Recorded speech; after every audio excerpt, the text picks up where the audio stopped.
All right, so Chapter 9 really looks at health insurance. Um, and again, it's really all about this idea that, you've worked really hard to build assets, things like this. What if a major illness happened?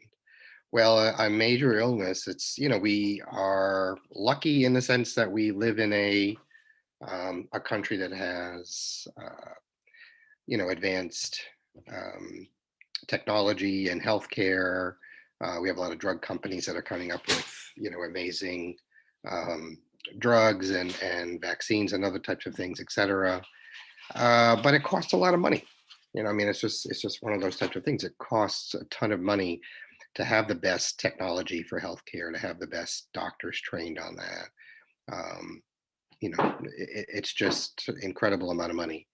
So obviously, that's what's the cost of healthcare. And so when you go ahead and have a major illness and you're in that healthcare system, it's going to cost you a ton of money.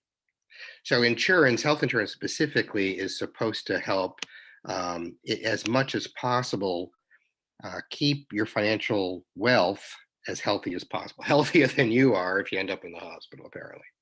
Um, and just to know that bankruptcy is very, very tied.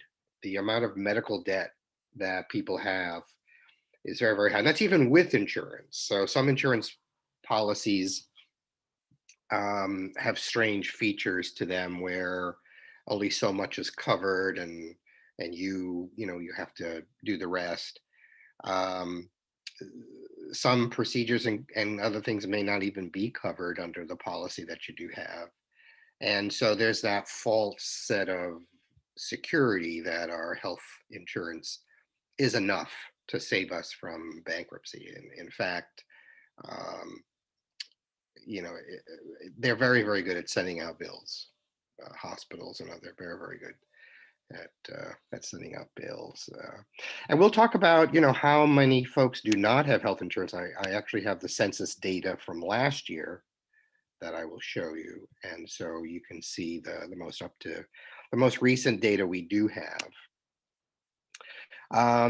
Why do we, of course, that's one of the problems in the United States is that it costs more money to run our medical and healthcare system than any other country in the world has.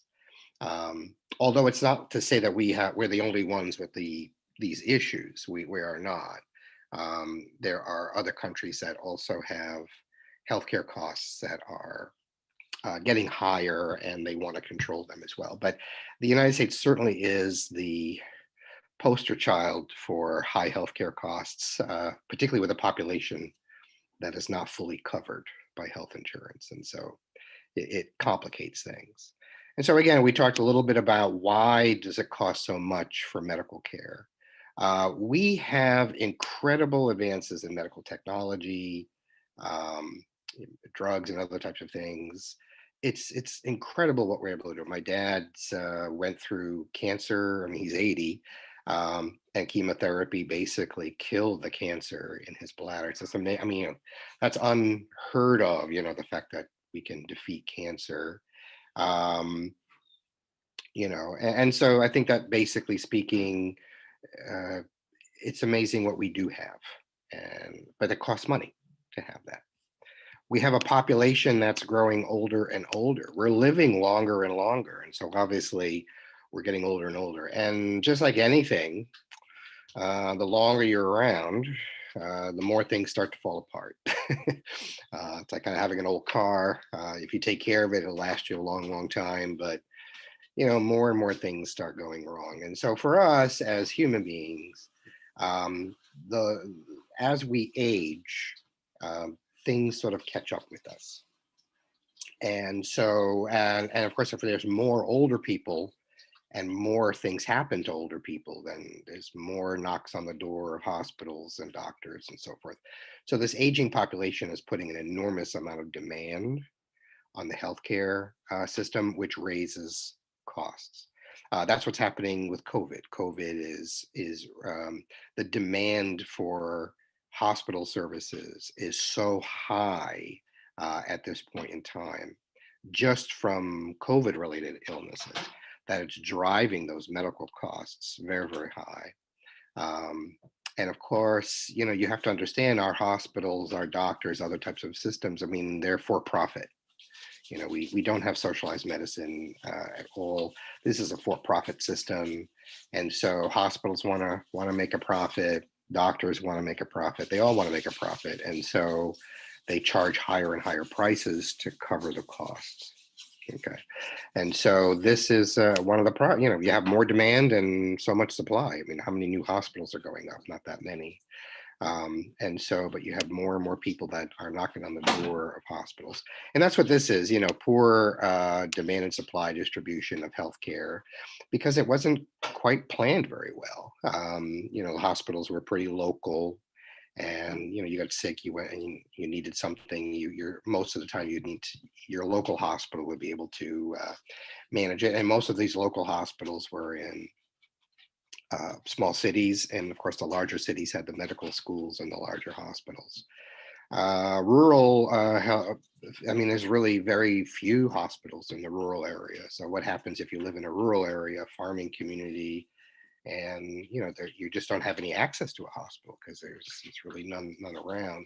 You might have a local clinic, doctor that might drive by every now and then, but it's a real problem. The distribution of all of these types of things is not well coordinated here, because it's always been private. It's always been private. It's never been a national system of we need this and this here, and so businesses responded to that. It's basically been individual businesses that have been set up based on those things, and right now we're looking at a very poor network of that. There are more and more people involved in hospitals because there is a more heavily reliance on insurance.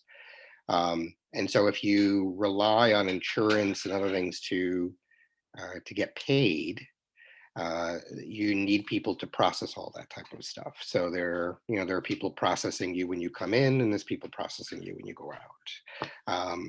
And there's just more and more and more administrative costs to doing, because there's more and more paperwork. Insurance companies, in order to pay doctors in hospitals, they want things documented, so there's more paperwork to do. And and doctors would prefer to see patients than sit down in front of a computer and write a report on every single patient they see. But in essence, they're kind of forced to do that. And so those costs need to be compensated for. There definitely is more regulation, and certainly there's compliance that hospitals and others have to make sure they're doing to keep people safe. Lawsuits don't go away just because someone slips and falls in a hospital. Hospitals get sued a lot, doctors get sued, the whole place gets. It's not just like any other form of business. If you slipped and fall in a restaurant or in a retail store, you can sue them. There's nothing stopping people from doing that.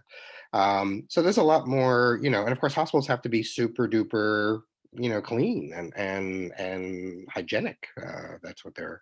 Of course, it just takes a lot more people to do that, and they want to make sure they're meeting all those regulations.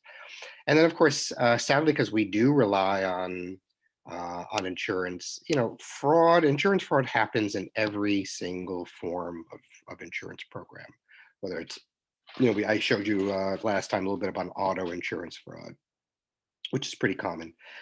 Insurance fraud happens in every area of insurance, and it's a crime in every area, but it is a problem. It is a problem. What we actually pay, remember, the word premium is the actual payments that come out of pocket.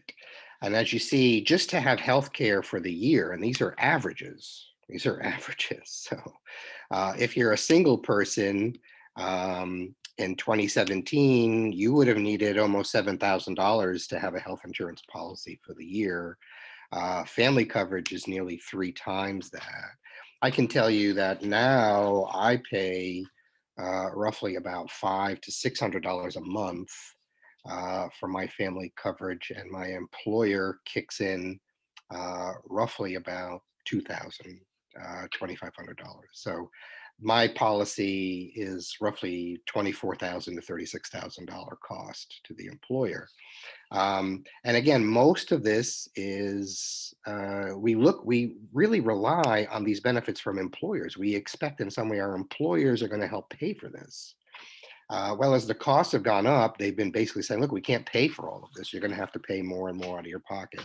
And that's what you've seen. If you have a job, you'll see more and more of your money getting absorbed in helping to pay for the health insurance.